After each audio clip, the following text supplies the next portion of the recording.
everybody. Welcome back to the Technology Evangelist podcast. I'm Dr. John Fluke, affectionately known as the Technology Evangelist.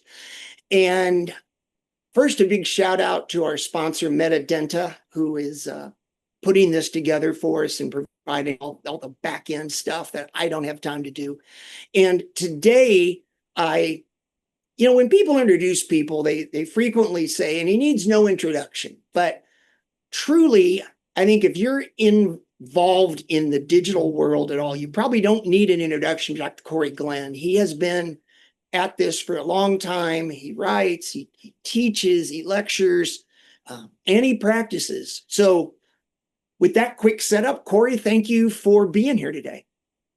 Thank you, man. I appreciate it. Although I have to correct one thing there. I actually have not been practicing since 2016.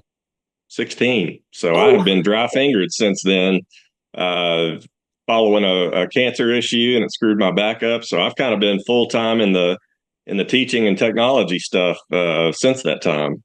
Okay. Well, how are you doing? Everything okay?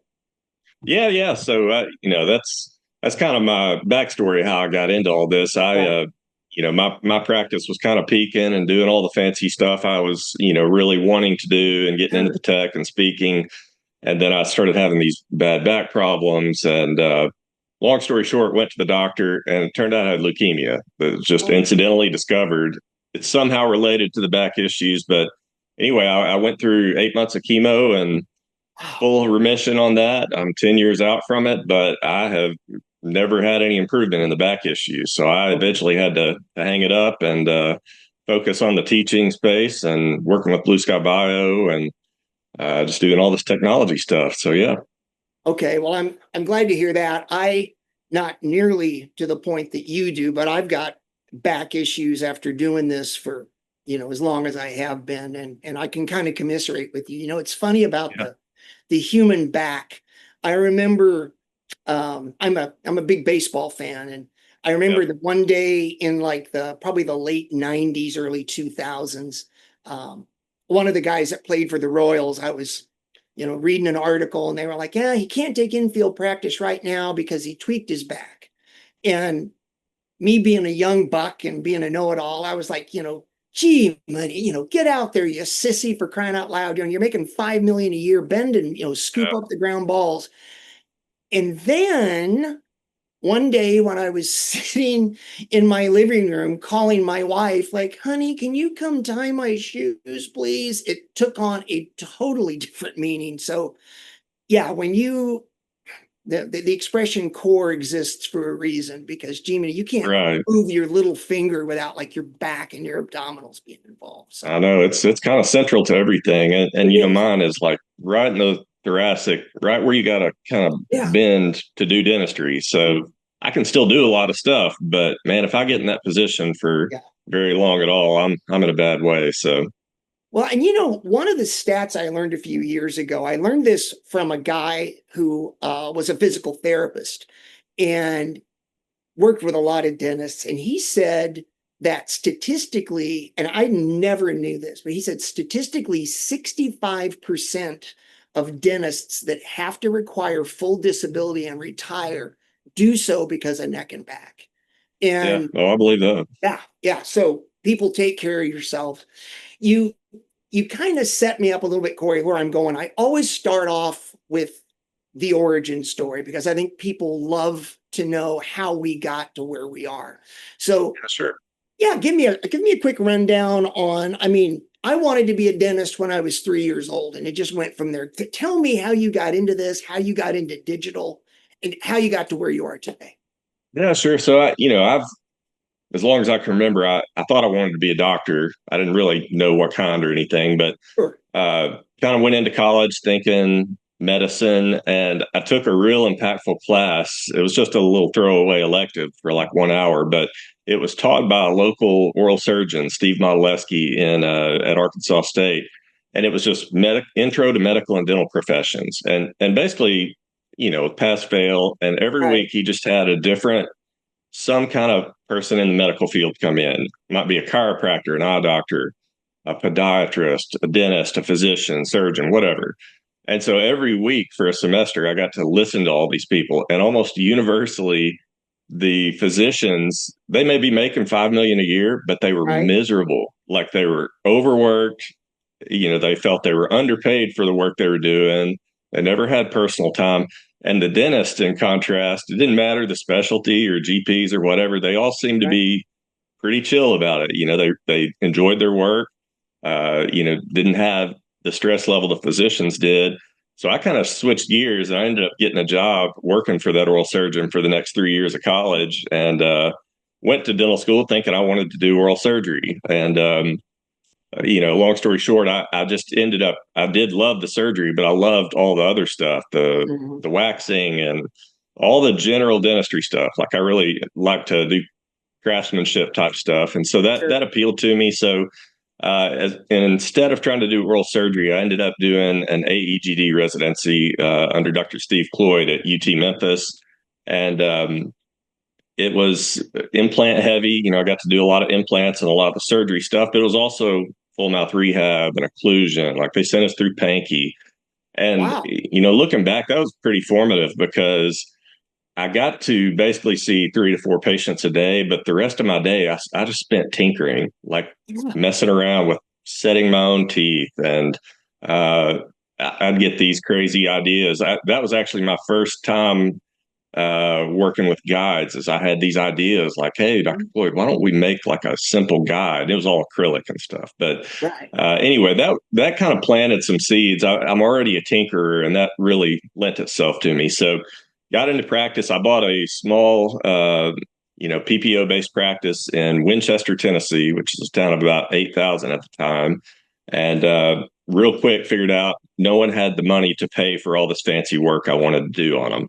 And Right. so that was the choice. Like, okay, well, do I do PPO driven dentistry and want to shoot myself every day, or Right. can I figure out a way to do all of that fancy stuff but do it cheaper, faster, and not sacrifice the quality? And Right. technology is kind of the way that I was able to do that. I've had all the technologies, the Cerax and whatever else, but bottom line, I was able, between printing and milling and all this stuff, I could do everything myself. And through a friend, Norman Mirzayan, that owns Cadre, he kind of exposed me to surgical guides. I had Uh-huh. great success with my implants, but I finally had one that I stuck out the buckle plate, and it just kept me Ooh, up at night.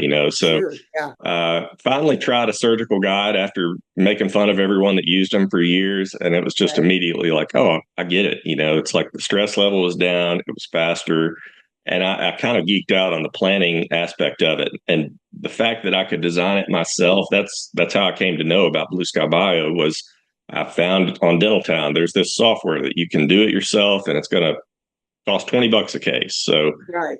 my superpower is I'm cheap, and so I was all in on that. And so started doing that, and then man, it just kind of snowballed to where I was designing my restorative work, designing crowns and wax ups. Got in the digital dentures early on, all that kind of stuff, and I really enjoyed that. And then it's just starting to teach on that and lecture and stuff, and then that's when the whole cancer ordeal happened. And Okay. so it bummed me out because I feel like I'm a clinician first, and like that's Right. what I want to be doing. Yep. But at the same time, I could be dead. It could be Right. worse. I'm not looking for a pity party or anything. So I just kind of pivoted into this teaching space, and ended up being a consultant as well for Blue Sky Bio and helping with product and software development. And so it's where we are today. And I still, people talk to me about being on disability and act like that's a fun thing. Let me just Oh, tell all the listeners, you yeah. don't want to be on disability, right? Yeah. It doesn't replace your full income. You constantly feel like you're at the whims of the company that has the policy. So I'm kind of, now with sitting at a computer all the time, now I'm having new issues, numbness in the hands and all this stuff. So I'm actually going Wednesday to do a consult about stem cells, because ultimately, if I could even get myself back to where I could practice 4 hours a day, I would do it in Yeah. a heartbeat. Doesn't Yeah. mean I couldn't still do some of this digital stuff, and I would do a lot of that, but I would love to get back to the chair side in some capacity if I can. So anyway, that's kind of backstory.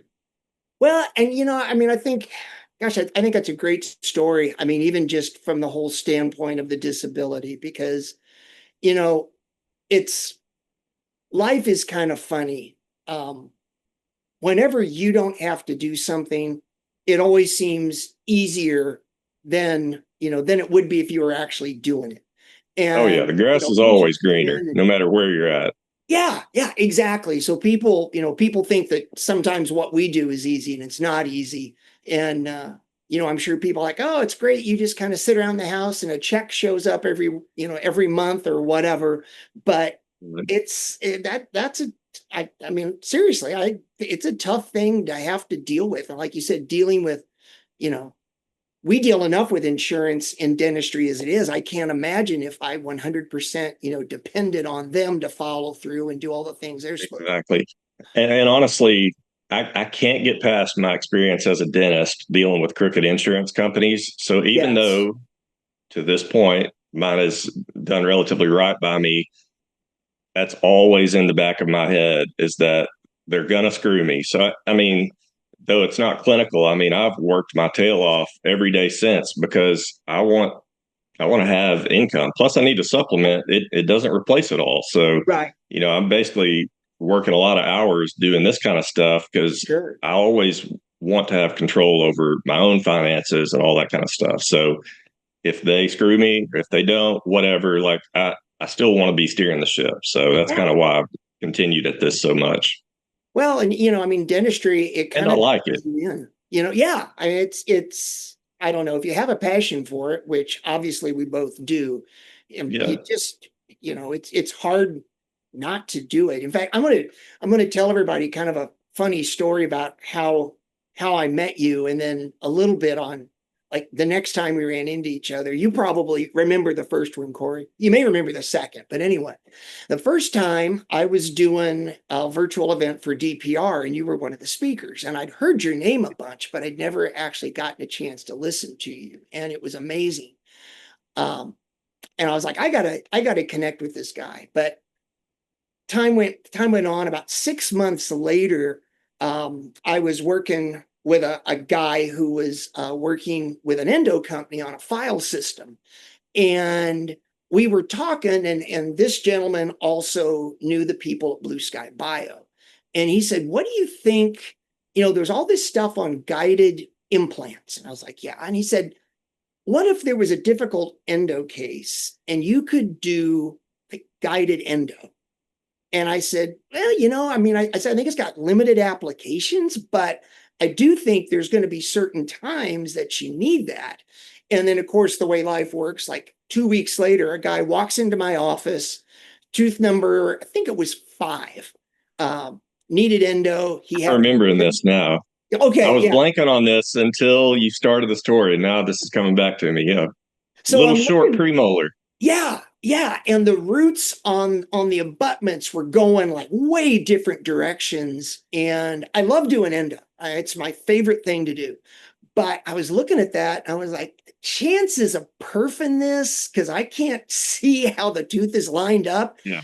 The chances of perfing are pretty high. So I reached out to my buddy. He reached out to Blue Sky. I sent a cone beam of the patient to Blue Sky, and then like I don't know, 3 days later, maybe less, I get this file from you, Cory Glenn, with guided endo, with a surgical guide to create the access and then put the files through.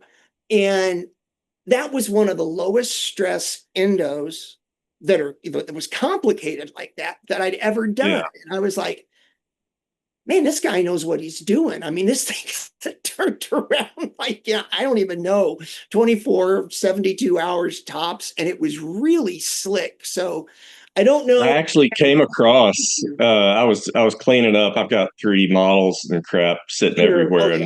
in my place. And I actually came across I had generated those models because before I sent that to you, Yeah. I'd never done one, Okay. I knew Yeah. how to do it. It's not conceptually, it's not hard, but Right. I had printed the tooth in a removable model and I printed the bone and the whole 9 yards. And I did a mock procedure on it on these models before I sent that to you. And Oh, so that's I cool. came across that the other day. That's funny you bring that up, but it was calcified most of the way down, was it not? Mhm. Yeah. Yeah. Yeah. Yeah. It was tipped. I don't even remember where, but it was tipped pretty severely. And of course, when they prepped the abutments, they prepped them with adequate room. And so, the occlusal table was fine, but it was just the teeth underneath it. And it was one of those high risk things. And the guy was, like, I don't want to go anywhere else. I want you to do it. You've done other root canals on me. They were fine. And I was like, oh, geez. But yeah, with what you sent me, which is, it's something that a lot of people don't think about. It's just one more thing that digital does for us is it allows us to do, a lot of low stress things. So Yeah. why don't we talk a little bit about the whole concept of like the surgical guides and stuff. You talked about making them in your residency, and I'm sure you were probably like salt and peppering them maybe or Yep. doing some type of like a triad thing. Talk about how you migrated from that over to the whole digital aspect of this. Yeah. So, and real quick before we do that, Yeah. as long as this guided endo concept has been around, no one, to my knowledge, has still made a good set of guided endo instrumentation. That's the missing piece in Yep. that puzzle. Yes. So, if you want to put a bug in someone's ear at Medidenta, I Sure. know they do some endo stuff. Like, Yeah. I would love to help on that. We just Okay. need the instrumentation made, and I think they'd sell the heck out of it. But Yeah. Okay. Consider um, that done. I'll take care of it. yeah. But yeah, in regards to the guides, I mean, again, I'm a tinkerer. I was using little tubes and stuff from Home Depot and whatnot. Right. And like early on, I would make a little salt and pepper guide on models, or you could do a thing where you basically drilled a hole in a stone model and slid a tube in the right position and Mm-hmm. then just you suck down or whatever over that.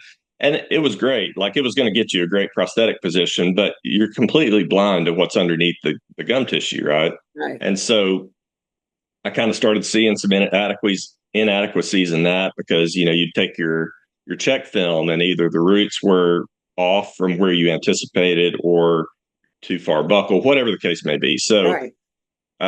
didn't have a cone beam at that time, and a buddy of mine down the road finally got one and would scan my patients for like $100. So Yep. what I started doing was making my eyeball guide ahead of time, but I would send him for the cone beam, and I would ask him to cone beam scan them with that guide in place, because that way at least I could scroll through and kind of see Yeah. where's my tube tracking to, and either Right. confirm or know that I need to move it this way or that.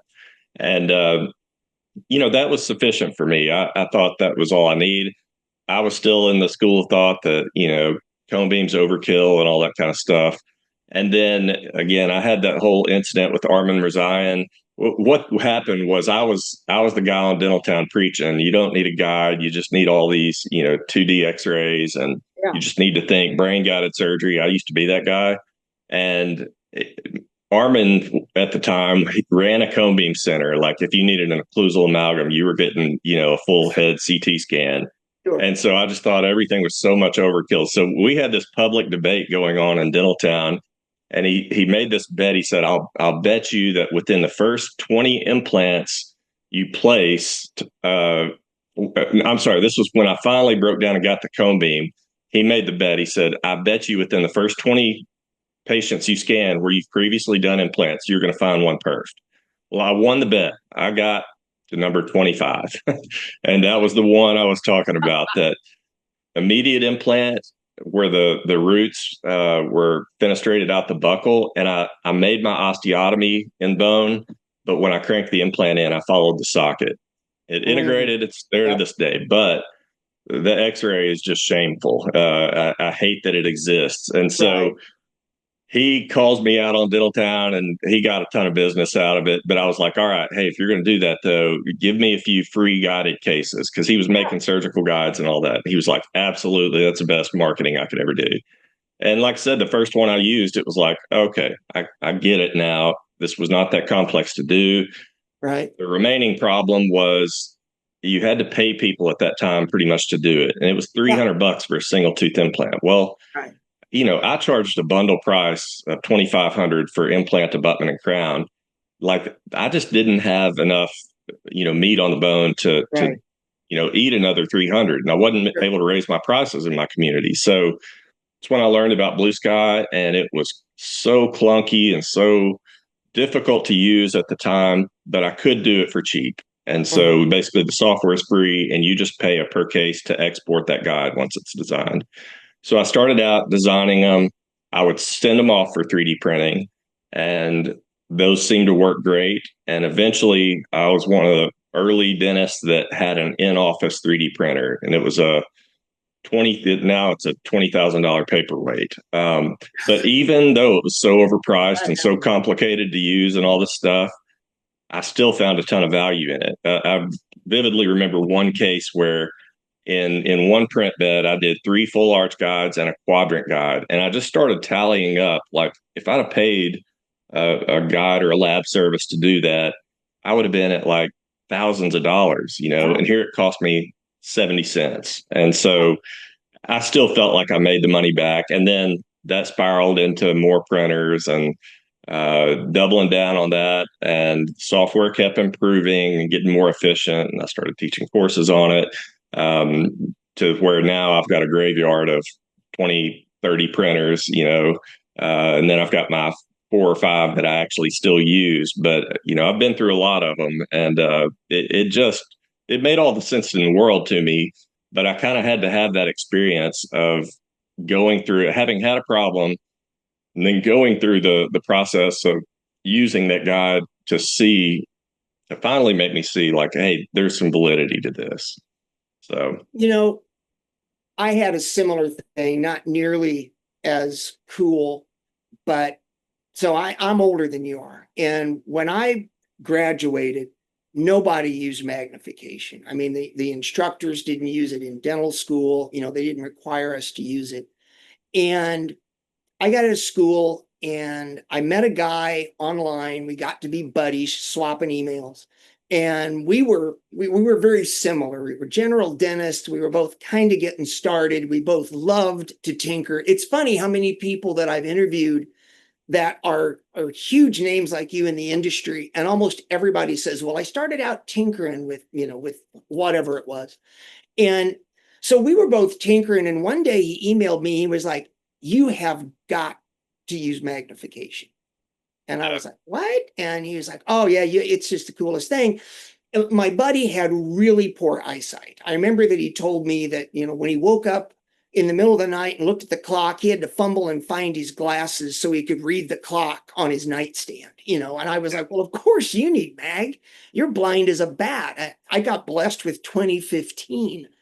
And so I put him off for a while, and finally, kind of like Harmony, shamed me into calling Oroscoptic and buying a pair. And I put those things on. I paid extra money to get this. It was funny because the light was actually a big halogen box that you plugged a fiber optic cable into that ran across the floor up over you into the glasses. But anyway, and the first time I looked in somebody's mouth, I was like, oh, yeah, this is what it's like. Yeah. And it just, like the shaft of light came down. I heard a choir. And yeah, it's just kind of weird how, I think sometimes as doctors, we really dig in because it's like our little kingdom and we make all the decisions. And, somebody says, like, you're doing it wrong, you're doing it inefficiently. And I think the first reaction is, get out of here. This is yeah. what I want. But There's definitely an element of pride to all that stuff. I mean, I was the same way. I got to where I was utterly dependent. I've got perfect eyesight. It's the only thing on me that works right. But I was the same way. I mean, magnification. If I broke my loops or something, we were going home for the day. And then I got the loop light, and that was yeah, just as much of a game changer because yeah, now the light goes wherever you need it. And I mean, I absolutely. just kept doubling down on that, like, Zeiss microscope and the whole 9 yards. Like, I couldn't get enough magnification. I loved that aspect of it. I always say that magnification is like crack. I mean, once you Yeah. start, you just can't stop. It just becomes, in fact, it was kind of funny because I started out with 2.5 because that was really what was very common back then. And then I jumped to 4.8 and I started emailing my buddy who got me into it. And I was like, you need to go up. And so a couple months later, he made the jump and he called me and he was like, thanks. Now all the dentistry I've done before looks like garbage. But it's Well, so the microscope was the end of me doing endo because I was doing great endo prior to that. And then I yeah, get this microscope and I can see the apex at the bottom like right. it's a football field. I was like, gosh, I've been irrigating this thing for 2 hours and I'm still seeing junk floating around. I'm terrible at Yeah, endo, you know. yeah, Never mind the fact I was having great success. Like yep, I started referring it out at that point because it wasn't to my standard. I could see too much. I knew too much, you know. yeah. Kind of along those lines, just to bring up a cool device, a product came to market this year from Vista Apex, and it's actually it's a fluorescence device. When you're done with your root canal, when you think it's clean before you obturate, you put some sterile water down in the canal, and then you dip this little brush, it's a sterile brush, and you put it in the water, and then you slide it into, you put it in a test tube, and you drop the tube into a device, and in 20 seconds, it measures the bacterial count in that irrigant, and it will tell you like a numerical score on, like if it's over 50, you need to irrigate and instrument some more. But the idea is when you get a low score on that, the thing is clean. And they That's a showed great that. idea. Yeah. And I was just like, oh my gosh, it was really cool because the way they showed it to me, it was a prototype. I was at one of their meetings and they took my phone and they rubbed, the swab on my phone and then on the screen and then stuck it in the deal and measured it. And I was like, oh my gosh, you don't even really, I mean, sometimes we think about how much junk is on our screens of our phones that we're touching, but it was just eye-opening, the Yeah. difference. So that's kind of a cool thing. It's vistaapex.com if anybody wants to go. It's called Yeah, I'd never heard of that. That's pretty neat. yeah, I think they just released it in like April of this year or something like that. But Okay. it is truly, there aren't a lot of things I think that truly deserve the term game changer. I think there's things that, like game improvers, but this thing for endo, this is a game changer. It's That pretty. sounds like it would be. So run me through real quick so that people know what is your process that you teach on doing digital dentures. Can you kind of walk me through step by step on that? Because I think that kind of stuff is critical for people to understand. Yeah, I mean, so whether it's implants or full mouth rehab, whatever I'm Yeah, teaching, like my broken record part of every lecture is like you got to start with the end in mind, right? So if mhm, it's an implant, you've got to plan the prosthetic first, right, hands down. Don't do anything else until then because the outcome is dictated by the final result. Patients don't want implants; they want teeth, right? right. Well, dentures are the same kind of thing, and people kind of oversimplify dentures, and they're Hmm. not all that simple. Like you're doing a full mouth rehab, right? Yeah, Um, it's just that you're doing it with acrylic and teeth as opposed to with crown and bridge and teeth, right? right. So you really have to get proficient at understanding like where do teeth belong in the face, facial proportions and all that kind of stuff. And you can do that with simple stuff like Fox planes. But two of the most underrated things in that I think are just pictures. I mean, you ask most dentists, did you take a picture and send it to the lab in your wax ram or with your try-in? It's Right. like, well, no one does that, right? Well, Yeah, why not? Because the moment you can see that picture, you now correlate it to the broader face, right? And now you might have been parallel to allotragus, right? But your incisal edge position might be too low, too high, right? We don't give enough information to labs, hands down, right. on hardly anything we do. So a simple cell phone picture taken straight on at a good plane tells a ton of information. So I'm always trying to visualize the end result before I start. Facial scanning is the other one. How do you miss the midline if you've got their digital head right there Yeah, with your master cast mounted in yeah, it? Like it should dummy proof that if you're doing the design yourself or if the lab is. And so I'm always trying to visualize that end result.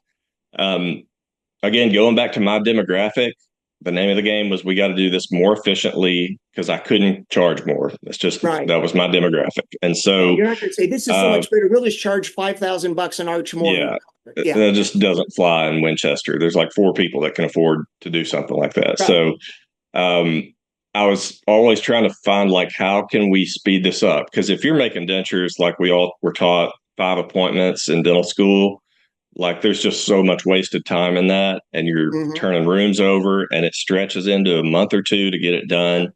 So I used a lot of duplicate dentures. If they had any denture whatsoever to start with, even if it was absolute garbage, we were going to start by duplicating that denture, because at a bare minimum, it's going to serve as a good custom tray.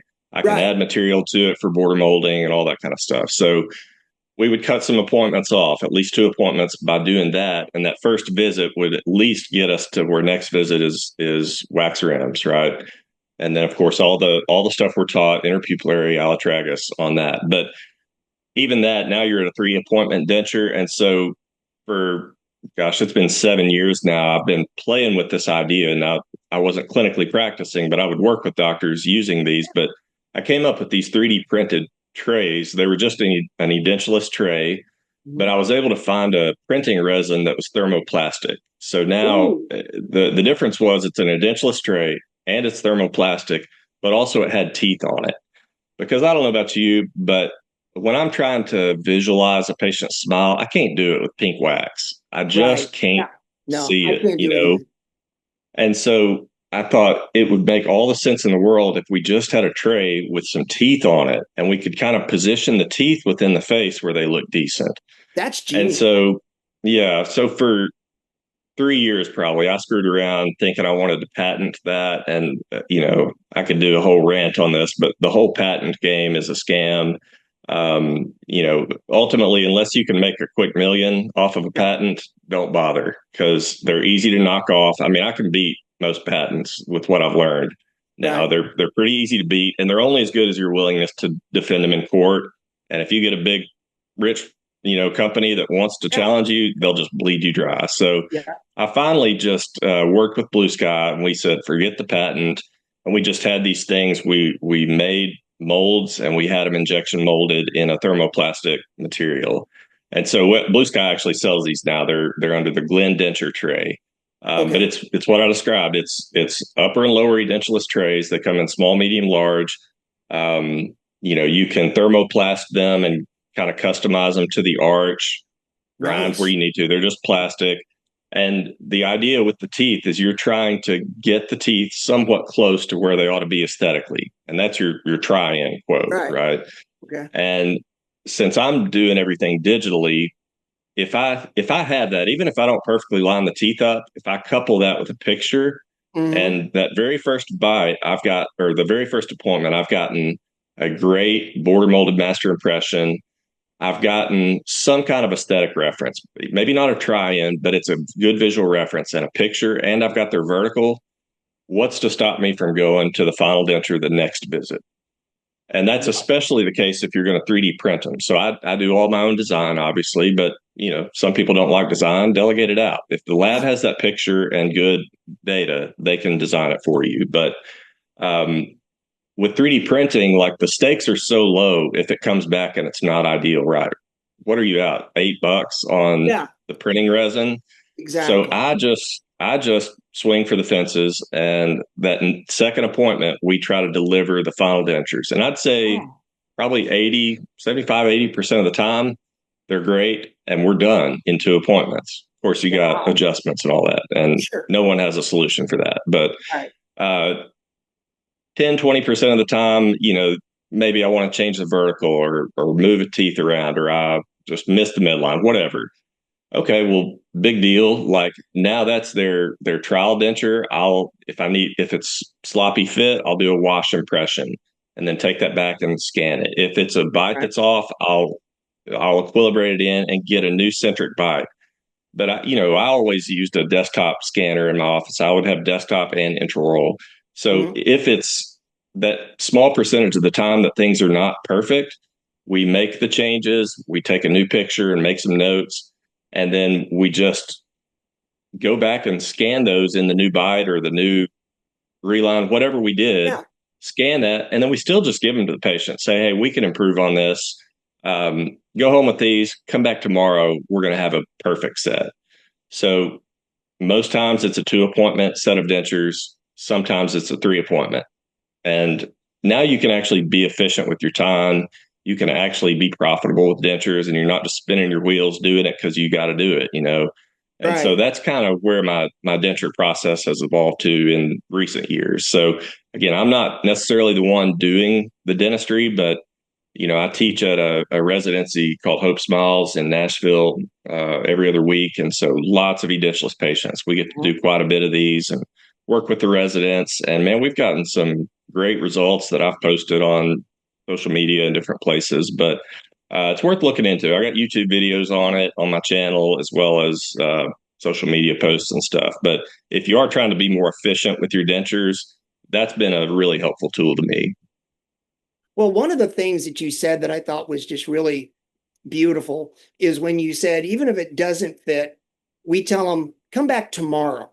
I mean, the word tomorrow, as opposed to, okay, well, we're going to send this to the lab and, they're going to put it into the workflow and they're going to, do what they do. And then it's going to take them, 3 or 4 days to get to it. And then they got to ship it back. And Yeah. the ability to do things like today, now, either while the patient is waiting or, the next day. I mean, people love that stuff. I mean, nobody wants dentistry to take longer. Nobody asks, can I sit in the dental chair, longer today, or can we stretch this out and make it into 10 appointments? Nobody wants that. I mean, we don't want it. They don't want it. One of the other things you said that I thought was interesting was I saw a documentary, a little short one, on a lady that invented, it's funny, it's not dental, but she invented a little loop that a lady could put a ponytail through, and then she like loop it back up, put it through her head, and it basically kind of made the ponytail go inside some other hair. It was a cool look. She called it the topsy tail. And it was just a plastic loop. Okay, yeah, you remember.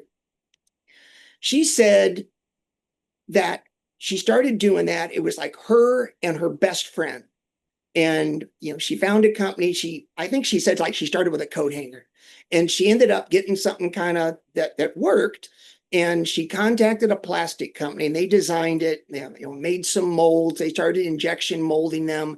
She and her friend would come home and like shrink wrap them and ship them. And she said, we were doing that for about 6 months. And then the knockoffs started. Yeah. And her whole story was that I ended up selling the company because all I was doing, the fun part was gone. All I was doing was talking to attorneys, filing cease and desists, and going to court, trying to stop people because they're easy to make. They're easy to knock off. The patent was easy to get around. And I think she ended up making a decent amount of money when she sold the thing, but she said it really emotionally, it wasn't worth it to her. That, she had this great idea and she thought it was going to be so much fun. And then before long, the unethical people got involved and the fun just went right out the window. So I totally get that. I mean, you're a little guy, you're trying to get something off the ground, and then you have some multi-billion-dollar corporation that has an entire legal department. I mean, they can just wait you out. It's Well, and there's a beautiful thing within the patent space called prior art. All right. So this is something that the owners of Blue Sky have instilled in me. It's like, again, all these downsides to patents and trying to defend it and everything. Like it's oftentimes a losing game. But if you do something and it's unique and you decide maybe it's not worth a patent, well, there's a lot to be said about, first of all, just being first to market or first right. person to do something, right? Because you're the first in that space. So you can build a brand or a following around that just because no one else is doing it yet. And yeah, the knockoffs will come, but you were still first there and you've got a head start on everyone. Yeah. But the second thing is sometimes, whether it's a technique or whatever, again, the other aspect is if you just document it and put it on some obscure website or what else, no one else can then patent it. It's prior art, right? So there's not unique intellectual property you're bringing to that now can block you out of doing it.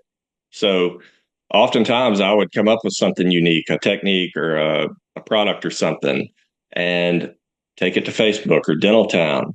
Right. And, it would have been a patentable idea and a big company might have done that. But now, because it is prior art, no one else can come in and block you out of the game. Right. So not Nice. everything needs a patent. Like, just sometimes you just bring a product to market or you just show it and you make money off the teaching of the technique or whatever the case may Right. be.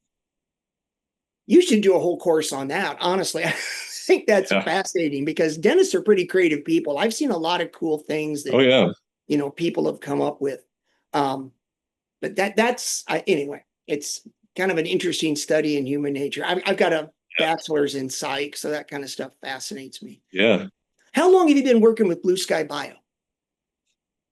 I had just started teaching some courses just about how to make surgical guides, just kind of Mhm. independent from them, but they were helpful in the whole thing prior to my cancer. And then Right. when I got diagnosed, it was a public thing, everyone knew, and I just randomly got a call one day from Sheldon Lerner, one of the owners, and he was like, "Hey, yeah, I'm sure you're probably bored to death because I couldn't leave my hospital floor. I had no immune system. And so Yeah. they were like, if you'd want, we'll pay you so many thousand a month to take customer service calls and emails. And that was great because, disability doesn't kick in for 3 months and I'm just Right. bleeding money to an associate and I'm not working and all that. So I started doing that. And that was a godsend at the time. And then I got done. I tried to go back to practicing and I tried 4 hours, couldn't do it, tried 3 hours. And so that was several months. And eventually it was like, man, I'm not going to make this work. And so I ended up selling the practice because I didn't want to be an absentee owner. And once that happened, I started doubling down on the courses again. And, Blue Sky was like, hey, would you want to make that more of a permanent consulting type position? So really, since shortly after all that cancer ordeal, probably late 2016, early 17, I've kind of been working a lot closer with them. Well, I've always been impressed with what they've done. I kind of stumbled across them in the early days of Cone Beam because I just couldn't find a decent reading software. And I was amazed that it's like, create an account, no money, just download our software and use it. And I was like, this is the greatest thing since sliced bread. I mean, if I had to pay for what they provide me, it'd have been, maybe 10 grand. So, I mean, definitely expensive. And their business philosophy of allowing you to download it, work with it, see if it provides you, what you need, and even just the ability to, look at like your cone beams and your images for free. I just think that's the greatest thing ever. We just don't see that in dentistry. Usually it's like we got something that kind of works, pay us a lot of money and we'll let you, we'll pull the curtain back and you can take a peek at it. But the ability to do it the way they've done it is impressive. Well, that's kind of a thing that drew me to Blue Skies. It's philosophically just an entirely different business from every other company in dentistry. It's like, I agree. why pick your big brand name implant? Why is this tiny titanium screw $400? Like, help Yeah. me understand that. Well, because you got a corporate headquarters on, $80 million real estate and you got 1,000 reps running around that you have to Yeah. pay. Like, that's what you're paying for. Like, Yes. it's not that complex to machine a screw. And so they were very forward thinking in that. Like, okay, for a value minded customer like myself, like, how can we deliver a great product and not just jack the price up on it? And so, Blue Sky, they're an online company. We don't have a physical location. Like, Yeah. They I'm don't have working an $80 here, million piece of real estate. general manager, and some of the rest of the team are in Oklahoma, and one owner's in Chicago, one's in New York, and everyone can work from wherever they are in the world because you don't need all that stuff. We don't do reps because I feel like we provide the best online and phone support with actual doctors, not reps, like actual doctors that do this stuff, that can talk you through procedures and stuff. Plus, I hated a rep, to be honest. Like, you're in there trying to get me to buy some crap that you know less than me about this topic, and you're Right, trying to talk me into it. Like, that just bothered me. But when I needed to know something, I wanted to speak to someone that knew what they were talking about. So, like, right. that's how they do support. They don't have the physical locations. You know, they don't have a giant corporate headquarters. Like, that's why Blue Sky's products and pricing structure and everything is what it is because they're just taking a different approach from everyone else. And so, same with the software. Like, I love exocad, I use it almost daily. But man, you buy all the modules, it's $12,000. Like, who wants to roll the dice on that? Like, I don't even Yep. know if I'm gonna like doing design and all that kind of stuff. So, like, you're not purchasing that until you're really confident. Whereas Blue Sky, it's like, just use it. It's yours to Mhm. use. Most of it's free, in fact, Yeah. like wax ups and whatnot. And then if you design a guide or a digital denture, we're just going to charge you the export. So there's no upfront cost. You can kick the tires. And that's the gateway drug to so many people I talk to for digital dentistry, is because Yeah. it was finally a no risk option that they could try. And especially in surgical guides, it's still the best option out there. And again, it's free. Like, so all that really appealed to me is just their philosophy of business, of how they approach things. Well, and one of the other things when you talk about, like a $400 screw, um, a lot of people may not know this, but and correct me if I'm wrong, because you know more about Blue Sky than I do.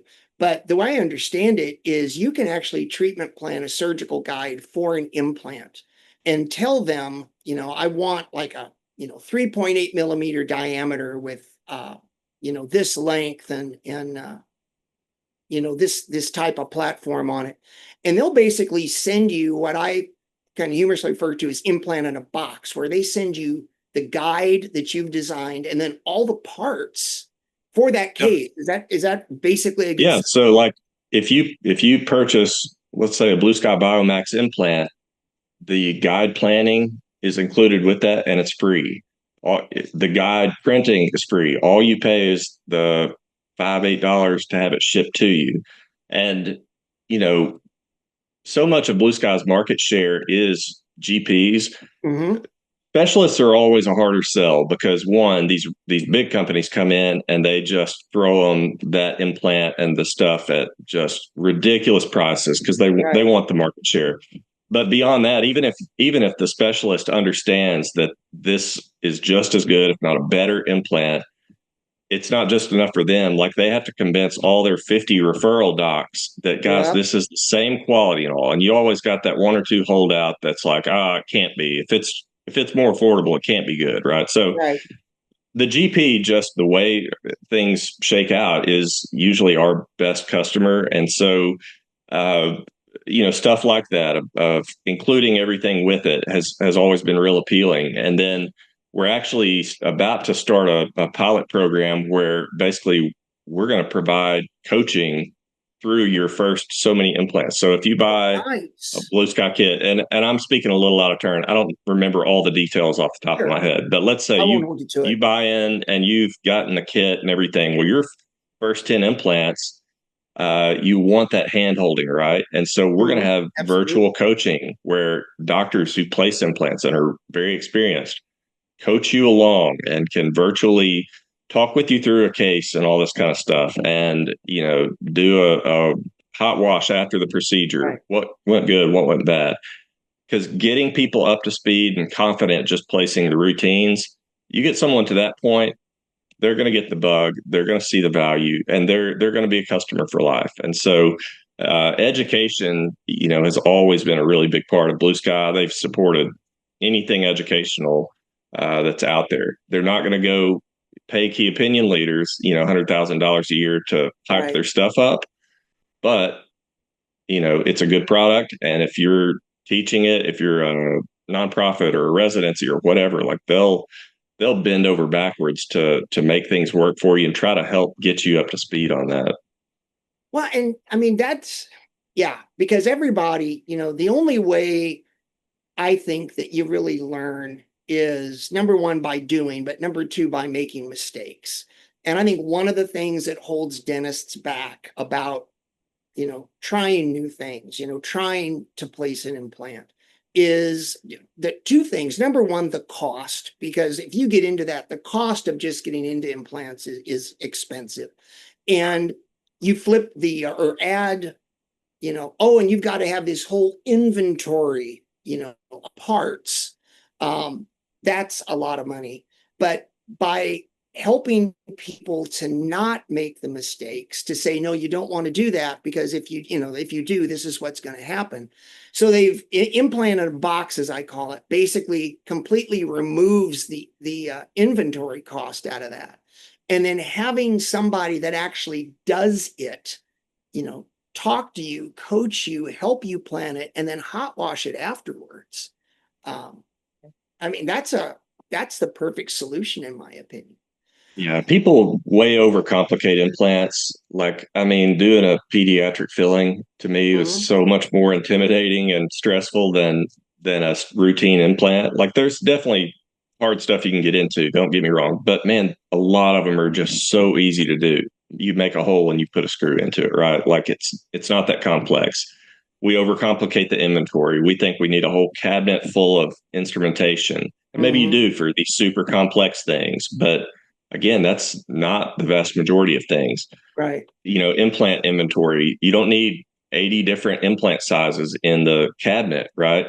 I stocked 5 implant sizes in my office, and that's it. I had a 3.5 by 10, a 4.3 by 8, and a 4.3 by 10, and a 5.0 by 8 and 10. And that's all we stocked, because there's plenty of research that shows that once an implant's integrated, there's really no stress being transmitted into the bone beyond about the 8 to 10 millimeter mark. So that means, yeah, if I've got the bone, I could put in a 16, Right. but I got 8 to 10 millimeters that's doing all the work, right? And then I got Yeah. another 6 or 8 millimeters of that implant that just raised my blood pressure. Right. So I don't need all that. So not to say you won't ever need another size, but it was rare enough that if I had an immediate where I needed a longer implant, I would just order those individually as needed, but that just simplified my inventory. A single Yes. restorative platform on the implant, like the ones I use, the Biomax, it's a single restorative platform. So I don't need 3 different platforms worth of healing abutments in all the platform sizes, plus all the diameters. And same for tie bases and same for impression post. Like, hey, platform switching is a great thing. Let's make one restorative platform and all the parts work on every implant. Yeah. And you're just choosing a diameter or whatever that you want. So there's a lot of ways that you can simplify this whole thing, but people overcomplicate it. Well, and I'm going to jump back real quick because I wanted to say this when you're talking about dentures, and I forgot, and it just popped into my head, but I want to get it out. The thing you mentioned about not providing the lab enough information and just snapping a few simple pictures to send them. I have always kind of thought that the lab tech that creates the dentures, does all the work. Really, when it comes to dentures, we almost treat them like police sketch artists, where it's like you send them something, or like somebody finds somebody breaking into their house and they get a good look at them and they sit them down with the sketch artist and they draw something, and then the person says like, well, make the eyes meaner.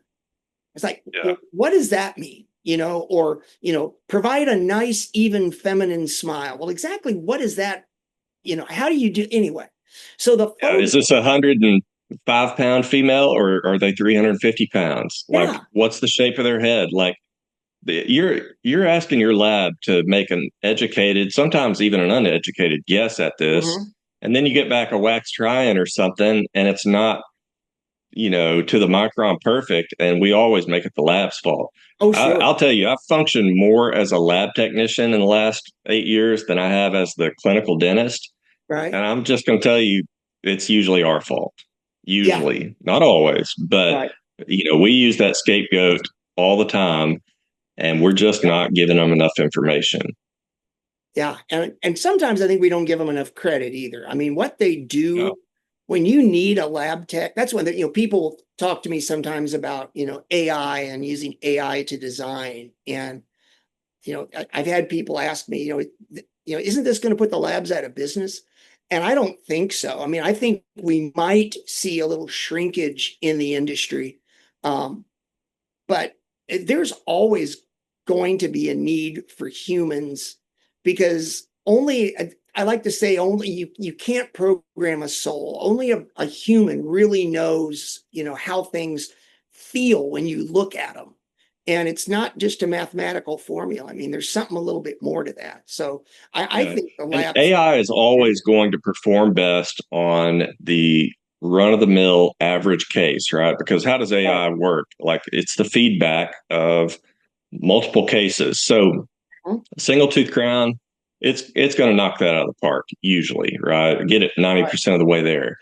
The more complex you get and the more outside of the norm you get, Uh-huh. the less AI is able to help you. So if you're a person who can think through that kind of stuff, you're never going to get replaced by AI, in my opinion. I don't think in my lifetime you'll see that.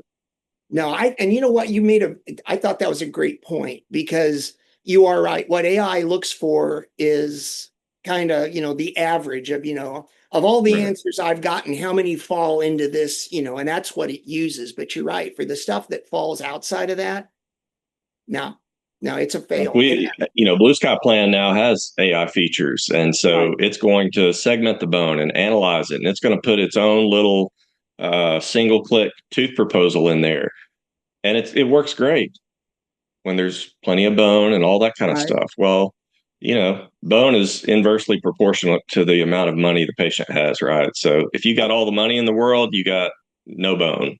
And so now it's okay, well, I can't put this implant exactly where it needs to be so that it's perfectly lined in bone with the right parameters around it and still coming out of this tooth.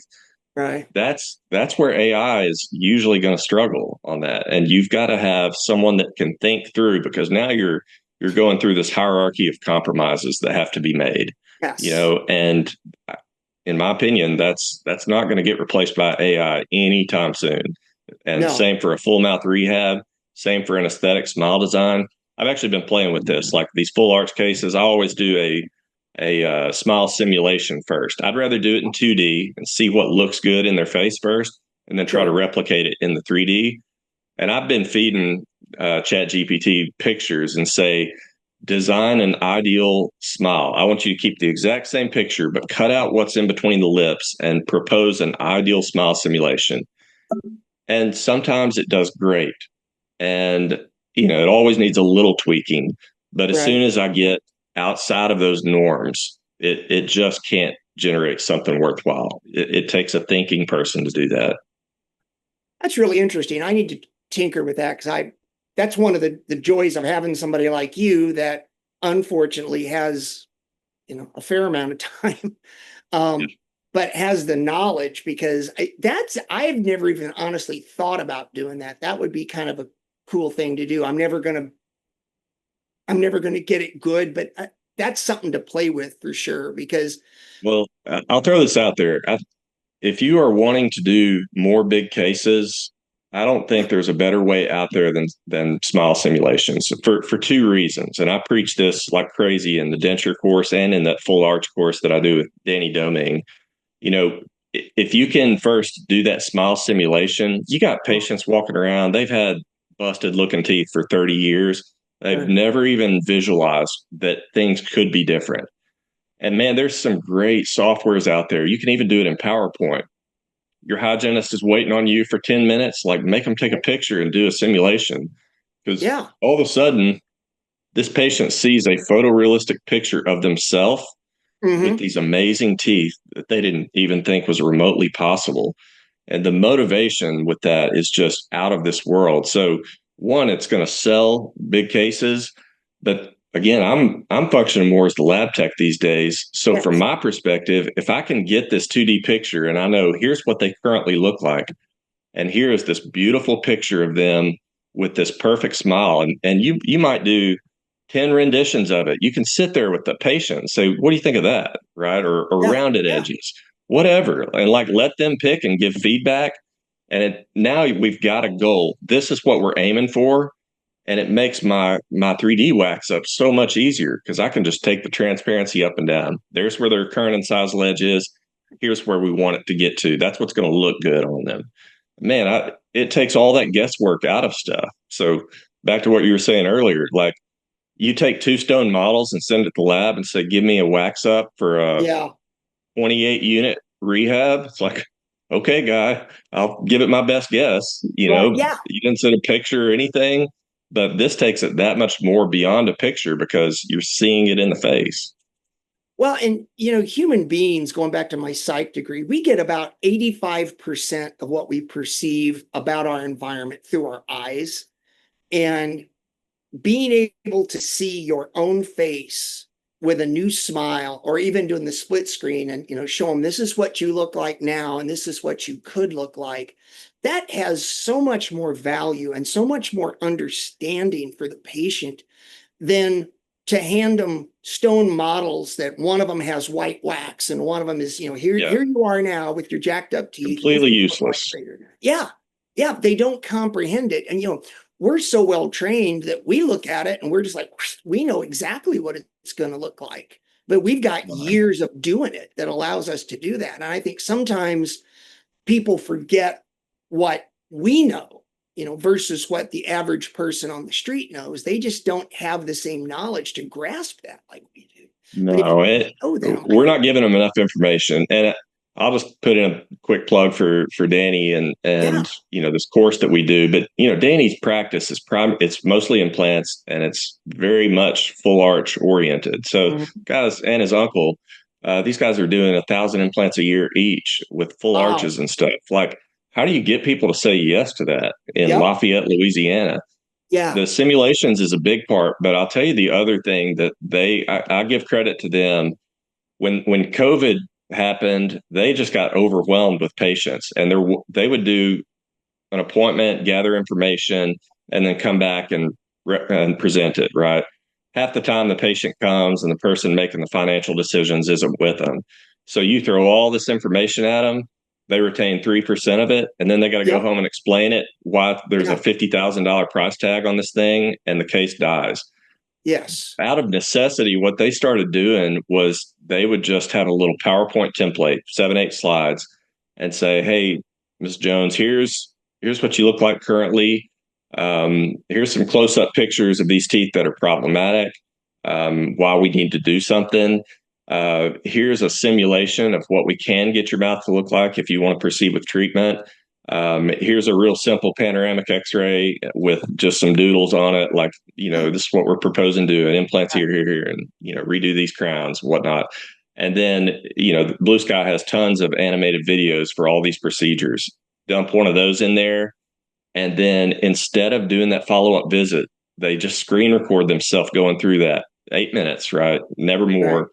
And then email that to the patient, and the treatment acceptance at least will double if you do this, because what happens is, first of all, they're not sitting in your office where they're intimidated and you're the doctor sitting over them preaching this stuff. They don't retain that, but now they watch this video in the comfort of their own home. It's unlisted on YouTube, so only they have access, and they watch it, and the pictures and stuff, they get it. And then it's like, oh, I'm going to show this to my husband or wife that is writing the check. And they watch it, they get it. And then their retired dentist friend, right? And universally, everyone's blown away with this. And I mean, again, for big cases, honestly, even smaller cases, if people are not accepting treatment, either they are flat broke or you didn't give them enough information. That's honestly the two answers. And so we can fix the second one of those. We can give them more information. And it saves you time. You're not wasting that second appointment and still getting poor acceptance. Like, they get it. And man, that's one of the most powerful tools. So much so we've incorporated that into that advanced full arch course, because you can have all the full arch implant knowledge in the world, but until someone says yes, it's useless, Absolutely right. Yeah, you can have I always say you have the best hands on the planet, but if you can't stay in business, you're not going to help very many people. And so that's critical. So you mentioned that course. as we're getting ready to wrap up here, tell me about some of the other courses you're doing, where and when, how people can find you, all of that stuff. Yeah, I kind of have a rotation of about 4 courses I typically do outside of if I get asked to come and speak on something. But I have a digital denture course, right? So it's all dentures, analog or digital, but I'm certainly more on the digital side of that. Uh, every single step of the process and how you can incorporate some of this stuff like the facial scanning or the pictures or the Glen denture trays, all this stuff trying to speed it up, make you more proficient. If you want to design, great. If you want to delegate it, whatever. So do that course. I've got that one coming up September 9th and 10th, I think. All these are on coryglenn.org, which is my website. Okay. If you just go to that under courses, you can look them up. And then uh, I typically do a basic guided surgery course. So it assumes you know nothing other than maybe how to turn your computer on. And that course is learning the basics of implantology and then learning how to design your own surgical guides, right? And just treatment plan in general. So we do, that's very much a hands-on course. At least half of the time is spent on the computer, and we're going to all work through these cases. So increasingly harder cases by the time, first one's going to be number 30 with a malabone single tooth, right? And by the end of it on the second day, you'll be doing some straightforward full arch cases. And so that's really probably the best starting course of what I teach, because it'll learn digital printing, treatment planning, all that kind of stuff. And then I do the advanced full arch course with Danny, and it's 100% full arch and not as much hands-on with that one, just time involved, but we do include 30 or 40 hours worth of video tutorials that's we give to you after the fact. Yeah. So as opposed to us all sitting there and trying to plan this complex stackable guide together, I'll just tell you, like, the first one of those you do is going to take you 24 hours to do it, right? You're not going to get that done in that course.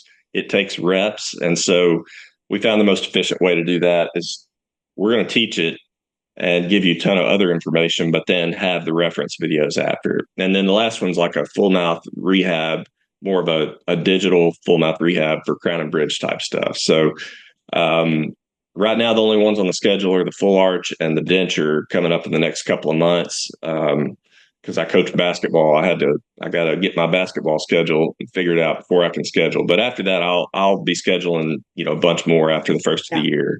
All right. And then, there's a bunch of STLs and different digital tools I sell on my website, like my stackable guide stuff that you can make stackable guides, or prosthetic spacers, all these digital files you can download on my on coryglenn.org. And then got the YouTube channel as well. It's just Cory Glenn, in Cory Glenn on YouTube. And I've got probably 400 or 500 videos on there, tutorials, tons of stuff.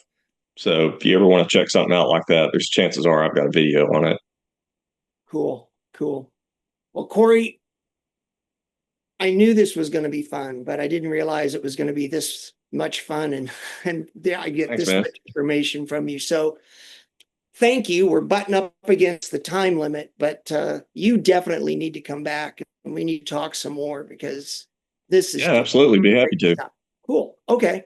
Well, thank you very much, everybody. This has been the Technology Evangelist Podcast. I'm Dr. John Fluke. We're brought to you by Medidenta, and we'll see you again. Thanks for watching.